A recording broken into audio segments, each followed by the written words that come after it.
방청드립니다. 이사야서 강해의 이제 23번째 시간인데요. 사람들은 자기들을 지으신 분에게 눈길을 돌리고 라는 그런 제목의 말씀 가지고 이사야 17장 말씀 전하도록 하겠습니다. 이 17장은 계속해서 이제 열방에 대한 신탁 가운데 특별히 우리가 다메섹 이렇게 익숙하게 알고 있는 정식 명칭이죠. 다마스쿠스에 대한 이제 신탁의 말씀입니다. 1절부터 3절까지 같이 한번 읽어보도록 하겠습니다. 이것은 다마스쿠스를 두고 하신 엄한 경고의 말씀이다. 다마스쿠스는 성읍 축에도 들지 못하고 허물어진 무더기가 될 것이다. 또한 아로엘의 성읍들이 황무지가 될 것이다. 그 성읍들은 양떼의 차지가 되며 양떼가 누워도 그들을 놀라게 할 자가 하나도 없을 것이다. 에브라임은 무방비 상태가 되고 다마스쿠스는 주권을 잃을 것이다. 이스라엘 자손에게서 영광이 사라지듯이 시리아의 남은 백성도 수치를 당할 것이다. 만군의 주님께서 하신 말씀입니다. 아멘. 다마스쿠스, 이 다마스쿠스는 우리가 우리가 아람어 이렇게 성경이 세 가지 언어로 기록되어 있는데 히브리어, 아람어, 헬라어 이렇게 표현할 때 우리가 그 아람이라고 익숙하게 부르는 시리아의 수도가 바로 다마스커스입니다.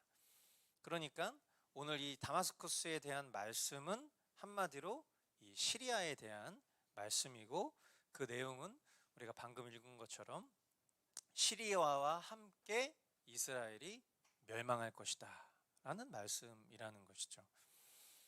자, 이 심판의 메시지는 지금 우리가 예언되는 앞으로 일어날 일들에 대해서 지금 이사야 선지자가 선포하고 있는 말씀으로 보고 있지만, 이 예언의 말씀은 이 아시리아의 왕 디글랏 빌레셀이 유다 왕 아하스의 요청을 받아들여서 시리아를 멸망시키는 실제적 사건으로 열왕기하 19장에 그렇게 기록이 되어 있습니다.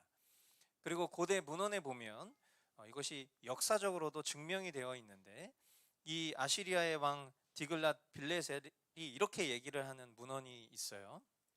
내가 목베어 죽인 자들의 수요는 다 셀 수 없고 르신의 아버지 벤하닷의 왕국 500개 성읍들을 회파하여 무더기를 만들었다.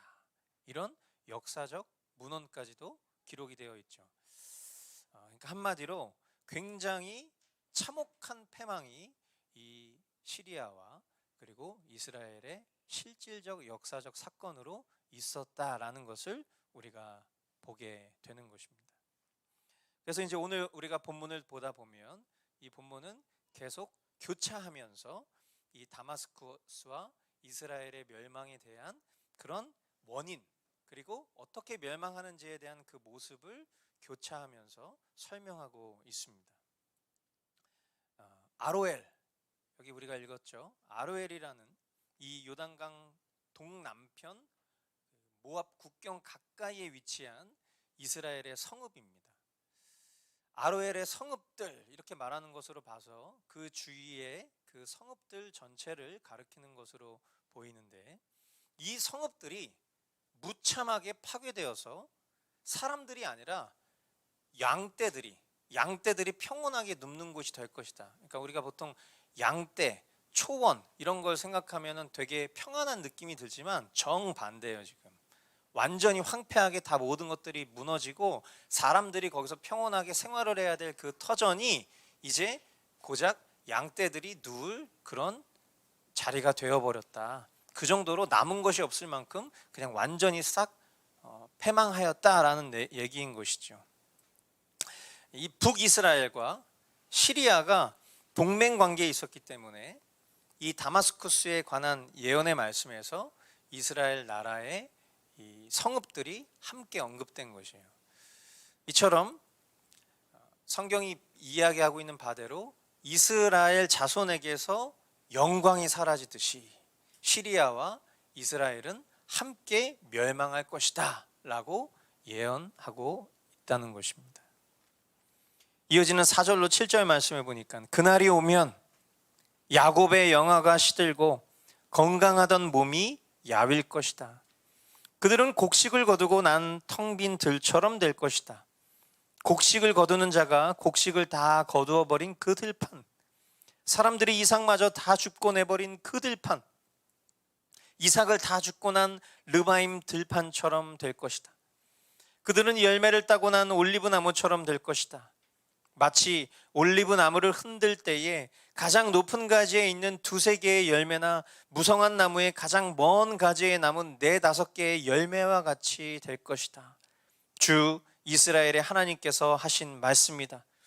그날이 오면 사람들은 자기들을 지으신 분에게 눈길을 돌리고 이스라엘의 거룩하신 분을 바라볼 것이다. 자기들의 손으로 만든 제단들은 거들떠보지도 않고 자기들의 손가락으로 만든 아세라상들과 태양 신상은 생각도 하지 않을 것이다. 아시리아 사람들은 이스라엘을 침략해서 마치 추수꾼이 추수하듯이 이스라엘을 점령할 것입니다. 그러나 하나님께서 범죄한 그들을 심판하시고 멸망시키시지만 그들 중에 조금은 남겨두실 것이라고 약속하십니다. 우리가 이런 말씀들을 대면하면 자연스럽게 우리의 생각 가운데 정리되는 부분들이 있어요. 하나님께서 하나님의 백성들과 이방 나라를 함께 심판하시는데 하나님이 하나님의 백성 중에 일부를 남겨두시겠다라고 말씀하시는 것은 그들이 특별하고 잘나서죠? 아니죠. 예.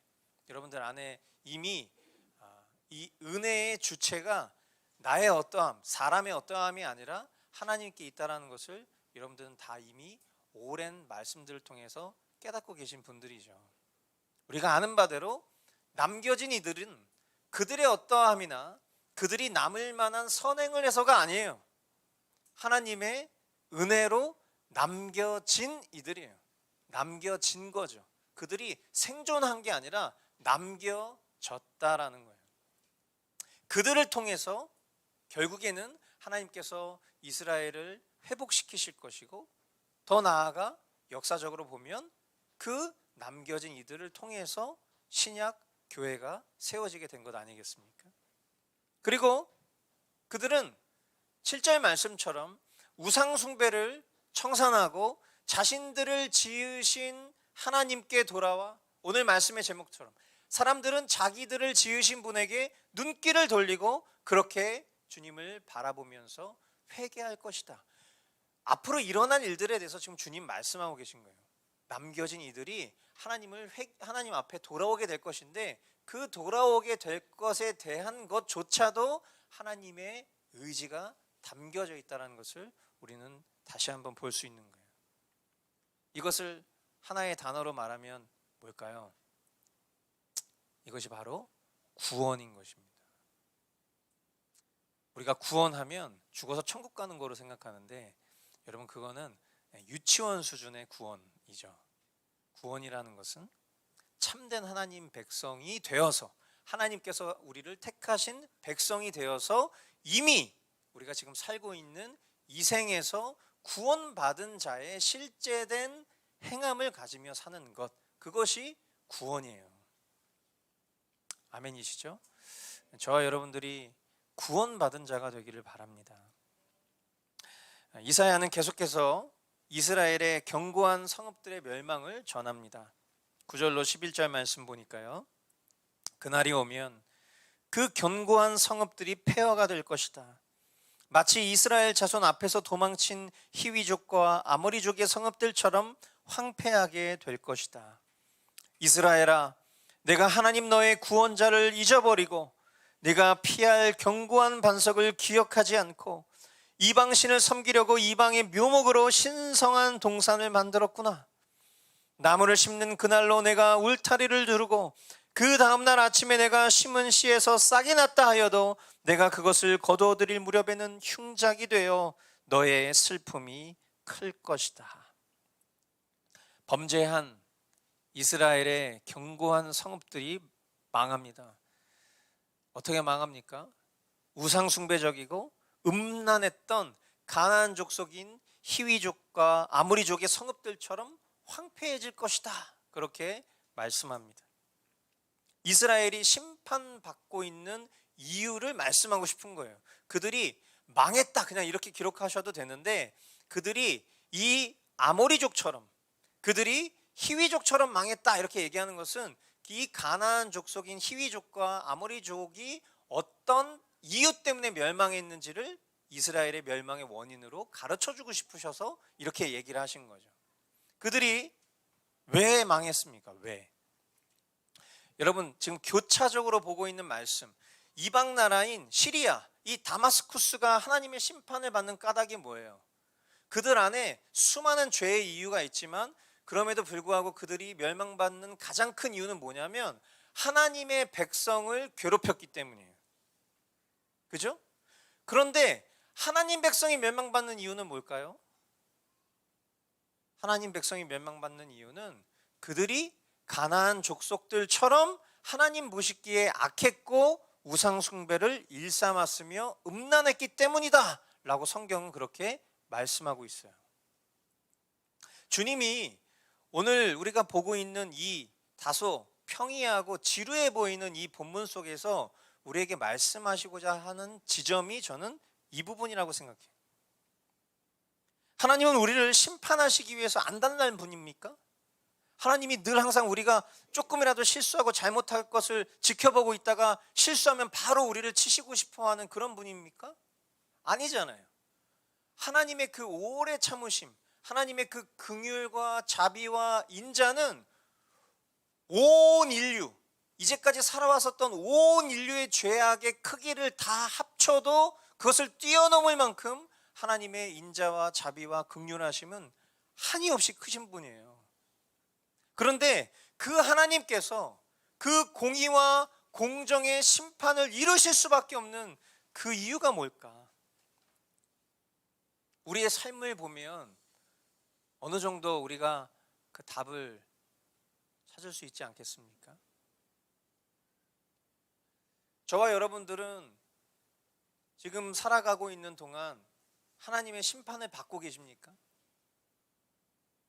한번 우리의 삶을 돌아보자고요. 우리가 지금 하나님의 심판을 받고 있는가? 만약에 우리가 하나님의 심판을 받지 않고 현재 살아가고 있다면 그것은 참 다행이죠. 그런데 저와 여러분들은 하나님의 심판을 피하는 정도의 수준으로 신앙생활을 하려고 우리가 살고 있진 않아요. 그죠? 우리가 바라는 것은 정말 어떻게 하면 내가 하나님을 더 사랑할 수 있을까? 어떻게 하면 내 주변에 널려있는 내가 사랑하는 그 수많은 우상들을 다 철폐하고 오직 주님 한 분만으로 만족하고 이 생에서 그 은혜를 누리게 하시는 그 주님의 사랑을 온전히 누리며 주님을 사랑하고 주님이 나를 사랑하시는 것을 경험하며 살 수 있을까를 고민하는 것이 우리 신앙의 목표잖아요. 그냥 맴매 맞지 않으려고, 벌 안 받으려고 우리가 그렇게 교묘하게 적절한 분노를 쌓다가 하나님 앞에 또 애교 부리면서 그 진노를 가라앉히고 우리가 이 정도 수준으로 살려고 하는 것이 아니지 않습니까? 우리가 배웠던 도르트 신조 첫째 교리 하나님의 선택과 유기 12항에 선택의 확신이라는 항목에 이런 기술이 있습니다. 택하신 자들은 하나님의 때에 자신들의 영원하고 변함없는 선택에 대하여 비록 단계가 다양하고 정도의 차이가 있지만 확신을 얻는다. 이 선택의 확신은 하나님의 비밀스럽고 깊고 오묘한 것들을 호기심으로 파고 들어감으로써 갖는 것이 아니라 하나님께서 그분의 말씀에서 가리켜 보이신 틀림없는 선택의 열매들, 즉 그리스도에 대한 참된 믿음, 자녀로서 갖는 하나님에 대한 경외심, 죄에 대한 거룩한 슬픔, 의에 목마르고 굶주림 등과 같은 것들을 영적으로 기뻐하고 거룩히 즐거워하며 자신들 안에서 관찰함으로써 얻는다라고 했어요. 한마디로 말하면 당신은 구원 받았습니까? 당신은 하나님의 백성이 맞습니까? 라는 질문을 우리 스스로에게 던졌을 때 내가 정말 하나님께 구원받은 자가 맞다라는 그 확신, 구원의 확신을 어떻게 확인할 수 있는가? 그것은 그리스도에 대한 참된 믿음, 내가 정말 예수 그리스도가 나의 생명의 구원자이심을 진짜 믿고 있는지에 대한 그 믿음, 그리고 자녀로서 갖는 하나님에 대한 경외심. 그래서 우리가 예전에 이 부분에 대해서 설명하면서 굉장히 많은 인사이트를 얻게 됐었어요. 뭐냐면 자녀로서 갖는 하나님의 경외심과 종으로서 갖는 하나님에 대한 경외심이 다르다고 했어요. 종은 잘못하면 처벌받을까 봐 잘못을 하지 않는 게 종이에요. 근데 자녀는 사랑의 관계죠. 사랑의 관계. 내가 잘못을 했을 때 나의 부모님이 속상하실까 봐 내가 부모님을 사랑함으로 내가 잘못하지 않아야지 하는 그런 것처럼, 우리가 진짜 선택받은 자라면, 우리가 정말 구원받은 자라면 하나님 앞에 벌받기가 두려워서 죄 안 짓는 게 아니라, 내가 죄 지으면 하나님 마음이 아프실까 봐 나 죄 짓지 않겠어 라는 것이 자녀로서 갖는 경외심이다. 그렇게 우리가 배웠었죠. 이것이 구원받은 사람의 확신의 이유라는 거예요. 뿐만 아니라 죄에 대한 거룩한 슬픔, 죄를 짓는데 막 죄가 너무 좋은 게 아니라 죄를 어쩔 수 없이 졌지만 그 뒤에 오는 그 슬픔의 감정, 내가 왜 이렇지? 나 왜 이렇게밖에 살 수 없지? 이런 슬픔의 감정이 있냐는 거예요. 진정. 그리고 의에 목마르냐는 거예요. 그 굶주림이 느껴지냐는 거예요. 이런 것들과 같은 것을 우리의 심령 가운데 질문해보고 관찰하여 얻는 것이 구원의 확신이다라는 것, 선택의 확신이다라는 것을 우리가 이 도르트 신조를 통해서 배웠었는데, 다시 한번 지금 리마인드 하면서 여기서 우리가 주목해야 될 게 뭐냐면 바로 자녀로서 갖는 하나님에 대한 경외심이라는 거예요. 구원의 확신을 가지고 사는 사람은요, 거듭 말씀드리지만 하나님의 심판을 모면하기 위해서 신앙생활하지 않습니다.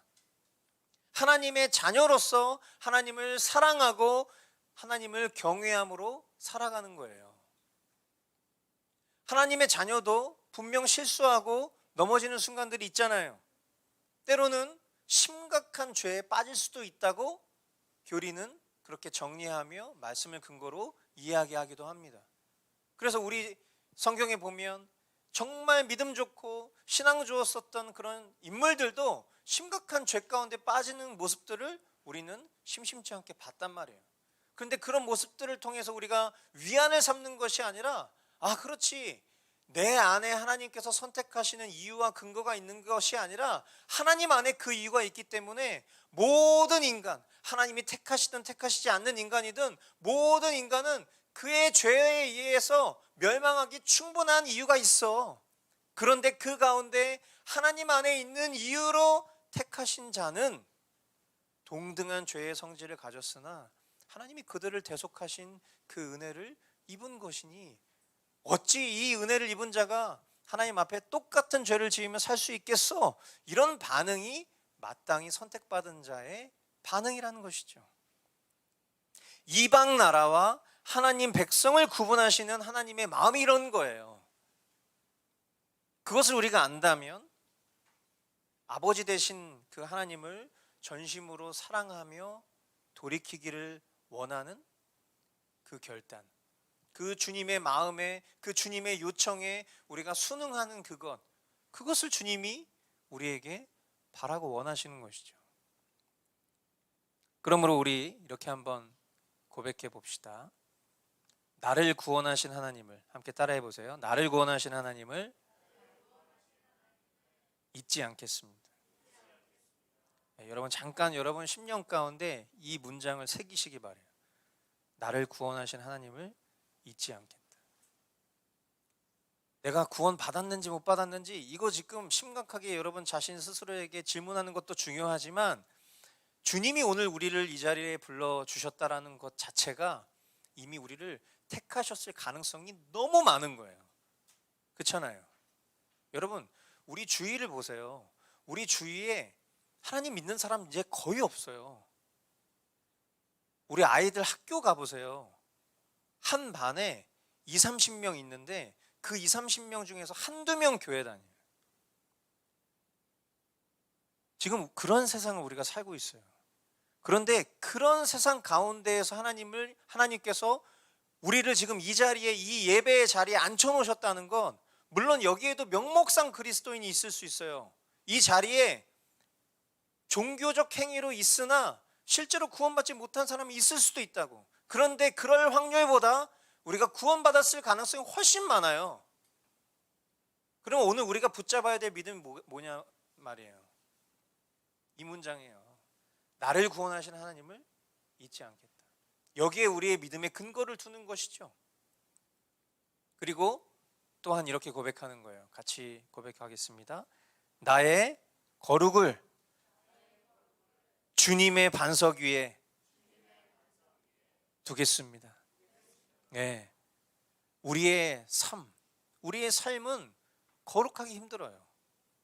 그러나 우리의 반석 대신 그 주님이 우리 가운데 실제하시기에 우리는 거룩할 수 있어요. 나날이 거룩해질 거예요. 그리고 끝끝내 주님의 형상으로 변화될 거예요. 이 믿음이 오늘 저와 여러분들에게 주님이 요청하시는 믿음인 것입니다. 12절로 14절 말씀, 가련하다. 저 많은 민족의 요란한 소리가 마치 바다에 파도 치는 소리처럼 요란하고, 많은 백성들이 몰려오는 소리가 마치 거대한 물결이 밀려오는 소리 같구나. 비록 많은 백성이 거대한 물결이 밀려오는 것 같이 소리를 내어도 주님께서 그들을 꾸짖으시리니 그들이 멀리 도망칠 것이다. 그들은 산에서 바람에 흩어지는 겨와 같고 폭풍 앞에 흩날리는 티끌과 같을 것이다. 그들이 저녁 때에 두려운 일을 당하고 아침이 오기 전에 사라질 것이니 이것이 바로 우리를 노력한 자가 받을 몫이고 우리를 약탈한 자가 받을 마땅한 값이다. 이스라엘의 핍박자들과 노략자들이 멸망할 것이라고 또 교차하여서 묘사하고 있습니다. 많은 민족의 요란한 소리, 이것은 남유다를 침공했던 그 시리아와 북이스라엘의 연합 동맹군을 말하고 있는 것일 수도 있고, 또 북이스라엘을 침공했고 또 남유다를 침공하려는 아시리아와 동맹한 연합된 나라들의 소동, 그렇게 우리가 해석을 해볼 수도 있을 것 같아요. 분명한 것은 굉장히 거대한 군대가 하나님의 나라를 쳐들어오려고, 하나님의 백성들을 파괴시키려고, 물론 그 모든 것이 하나님의 섭리 가운데서 이루어지고 있는 일이지만 그럼에도 불구하고 하나님은 하나님의 진노의 잔이 채워지는 그 지점이 다다르면 그들을 꾸짖으신다, 그렇게 말씀하고 계신 거예요. 남겨진 이들을 위해서 하나님의 모든 심판이 다 끝나면 그 심판의 도구로 사용했었던 그 거대한 파도 소리와 같은 무리들을 꾸짖으실 거라는 거예요. 그런데 그 꾸짖으실 때에, 그 하나님의 심판의 때에 그들이 바람 앞에 겨와 같이 폭풍 앞에 흩날리는 티끌처럼 그렇게 사라질 거라는 거예요. 그게 어느 정도 수준이냐? 저녁까지 두려움이 존재였는데, 저녁까지 두려움의 대상이었는데 그들이 밤이 지나고 아침이 되기 전에 멸망할 거라는 거예요. 정말 놀라운 선포죠. 이런 일이 가능할까? 여러분, 우리가 두려워하는 전 세계 이 열강의 나라들이 있잖아요. 그 나라들이 지금 우리가 굉장히 어마어마한 권력과 그런 군사력을 지녔다라고 생각하지만 그 나라가 하루아침에 망할 거라고 생각하는 사람은 아무도 없죠. 중국이 하루아침에 망할까요? 미국이 하루아침에 망할 것 같습니까? 마치 이 시대 가운데 이 아시리아 같은 이런 거대한 제국이 하루아침에 망할 수 있을까? 당연히 넌센스죠. 그런데 이런 놀라운 일이 유다 왕 히스기야 때 예루살렘 성을 공격했던 이 아시리아 왕 사네립의 군사 18만 5천 명이 하룻밤 사이에 죽임을 당한 실질적인 사건으로 드러난 거예요. 이것이 우리가 성경을 통해서 바라보고 있는 하나님의 약속과 그 약속의 성취의 실제적 기록이에요. 이들이 하루아침에 망하게 된 이유가 뭡니까? 이스라엘을 노략질한 자들에 대한 분기심이요 포옹이다. 하나님의 백성된 이들을 끝까지 책임지시고 보호하시고 뱉으신 그 약속을 기필코 지키시는 하나님의 권능인 것이죠. 사랑하는 성도 여러분, 오늘 우리가 이 말씀을 보면서 또 주일 설교를 지금 듣고 또 여러분들이 매일 우리가 지금 보고 있는 역대하 말씀들을 여러분들이 묵상하시면서 이제는, 예전에는 여러분들이 성경을 잘 모르셨다면 이제는 조금씩 성경에 대해서 내가 좀 알고 있구나, 알게 되었구나, 이런 생각이 들 무렵 우리 안에 이렇게 어떤 생각이 탁 들어오는 게 있을 거예요. 그게 뭐냐면, 원래 이렇게 성경이 심플했어? 원래 이렇게 성경이 반복적이었어? 원래 이렇게 단조로운 패턴으로 이루어져 있는 성경이었어? 아마 여러분들 이런 생각을 하셨을 가능성이 있어요. 저는 성경을 보면 볼수록 이 목사다 보니까 설교를 하면서 뭔가 좀 다른 관점에서 설교를 하고 싶고 본문을 좀 다른 관점으로 해석하고 싶은 그런 욕구가 있거든요. 근데 성경을 자꾸 보다 보면 이거는 시대와 나라와 상황만 좀 다를 뿐이지 벌어지는 일들이 다 똑같아. 어떤 반복이죠? 하나님의 백성이 있어요. 이방 나라가 있어요. 하나님의 백성이 이방 나라처럼 돼버려요. 그래서 하나님께서 이들을 심판하시는데 이방 나라도 심판하시고 하나님의 백성도 심판하세요. 그들이 이 심판 앞에 돌아올 때도 있고 돌아오지 않을 때도 있어. 돌아오지 않으면 하나님은 그 진노의 잔을 멈추지 않고 계속 돌아올 때까지 심판하세요. 그런데 하나님이 하나님의 백성을 멸망시키시지 않고 끝까지 남은 자들을 남겨놓으세요. 그리고 그 남은 자들에 대한 기록이 신약 성경에 있고 오늘 지금 우리가 살아가고 있는 이 시대까지 흘러오고 있어. 근데 이 패턴이 어떻습니까? 우리의 삶도 마찬가지잖아요. 우리의 삶도 하나님 앞에 거룩한 민족으로 살아야 되는데 우리는 이 바빌론 문화의 지배를 받아서 이 세상의 것을 너무 좋아한 나머지 모든 기준과 관점이 세상에 맞춰 있어요. 우리의 삶의 모습이 심판받는 이스라엘 모습과 조금도 다를 것이 없다고. 그래서 하나님은요, 하나님의 백성들을 심판하세요. 어떻게 심판하시죠? 이 세상 걸로 우리를 심판하세요. 경제적으로, 문화적으로, 삶의 여러 가지 문제들로 우리를 심판하세요.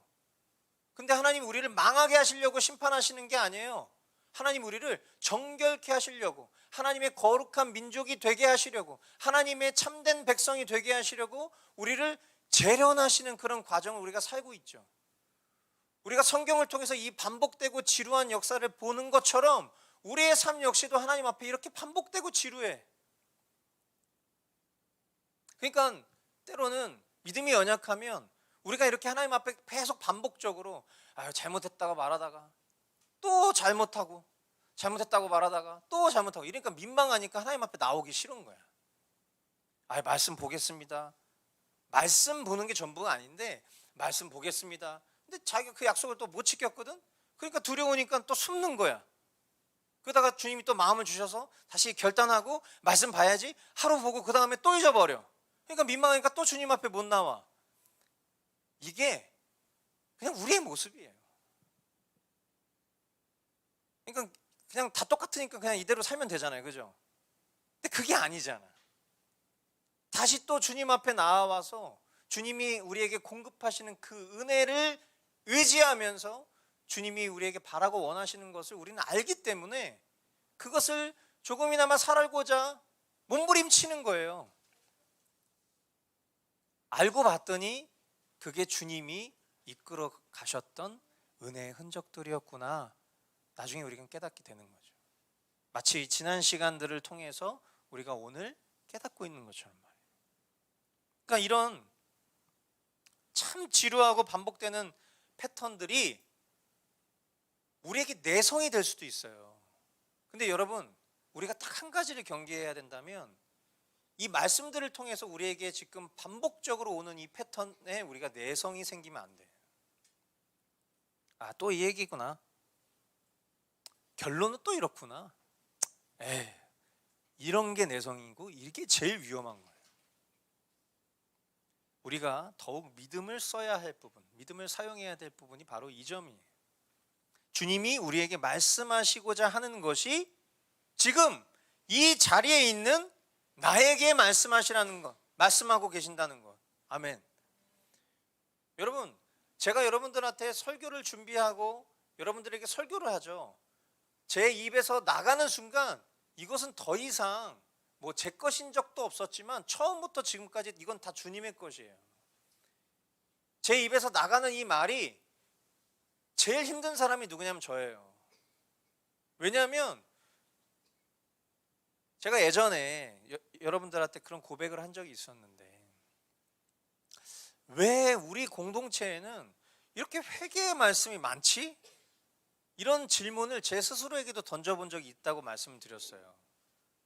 그런데 왜 회개의 말씀이 많은지에 대한 심플한 대답을 주님이 저에게 가르쳐 주셨는데, 왜냐하면 회개하지 않아서라는 거예요.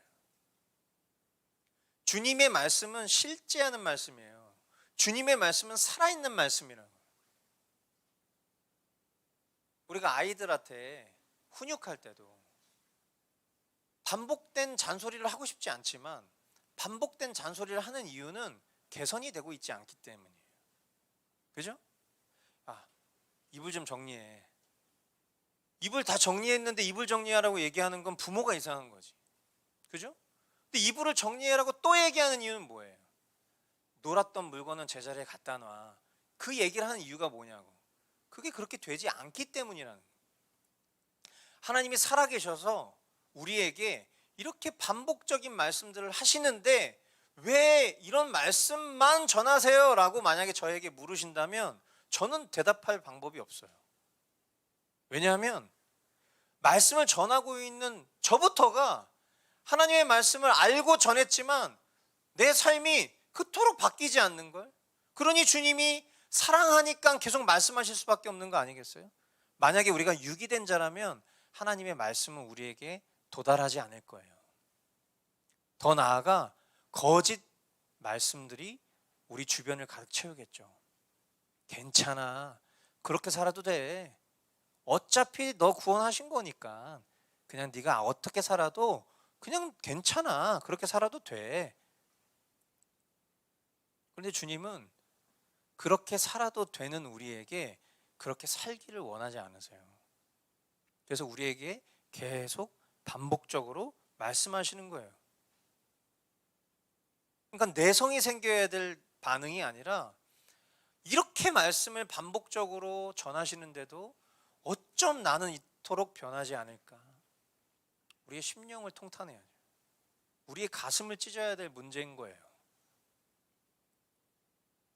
가나안 족속처럼 음란하고 우상 숭배적인 우리의 삶을 돌이켜서 심판받기 두려워서 주님 앞에 척하는 그런 신앙이 아니라 자녀로서 갖는 그런 하나님을 향한 경외심으로 우리가 더 주님을 사랑하는, 그래서 우리의 목표가 더 주님을 사랑하는 것에 멈추는 것이 아니라 오직 주님만 사랑하기를, 우리의 삶 속에 그 주님을 향한 사랑의 열매가 듬뿍 열리는 그 풍성한 복이 저와 여러분들에게 있기를 주님의 이름으로 축원드립니다. 기도하겠습니다.